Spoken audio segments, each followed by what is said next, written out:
Hello mga mi! Tutorial tayo ng 3 pieces KitKat bouquet. Fairy wand wrapping style tayo today. Benta din sa akin to nung nakaraang Valentine's Day. Nilagyan ko muna ng stick yung 3 KitKat. Ang gamit kong styro dito ay 1 by 1 inch. Tapos nilagay ko na yung KitKat.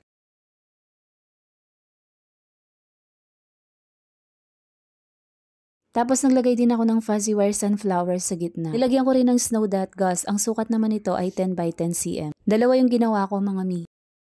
Dito ilalagay para matakpan yung sticks.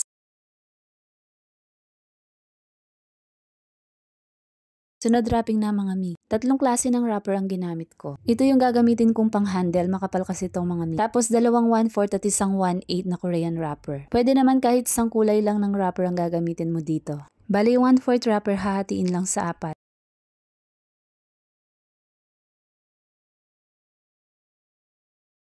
Ganitong size lahat mga mi.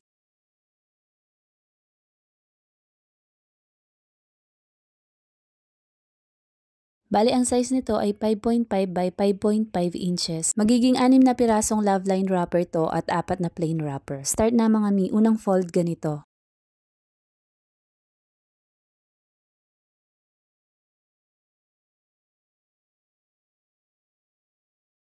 Tapos lalagyan lang ng tape. Same fold lang din to mga mi.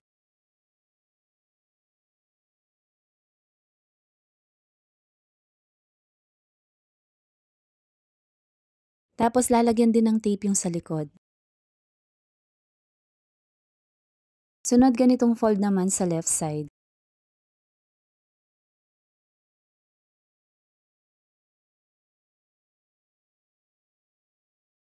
Ganito naman sa right mga mi.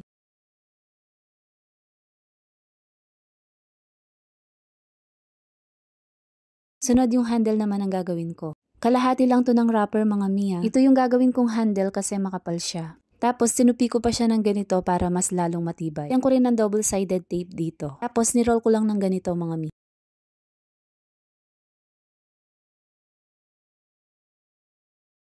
Ginupit ko lang yung dito sa itaas. Tapos nilagay ko na mga mi. Kung wala kayong ganitong klase ng wrapper, 2 1/4 ng wrapper ang gamitin mo. Tapos lagyan mo lang ng konting matigas na papel sa ibaba. Sunod ganitong fold naman ang gagawin mga mi. Parang nag-fold ka lang ng paper fan.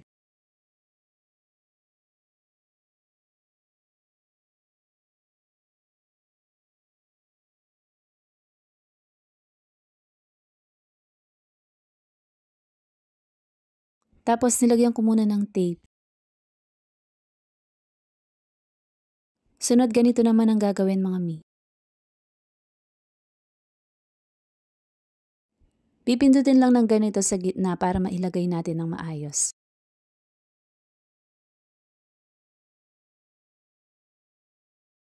Limang ganito yung gagawin mga mi.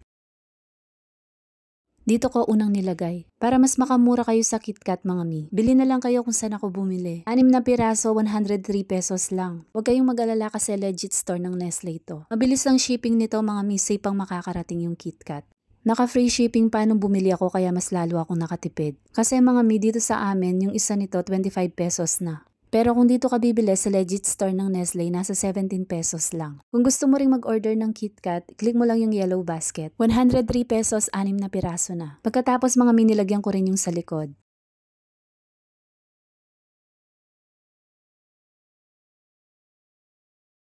Para malinis din tignan kahit yung sa likod. Pagkatapos niya, nag-ribbon na lang din ako mga mi. Kung nagustuhan niyo po yung video, paki-like, share, and comment mga mi. Thank you for watching. See you next video.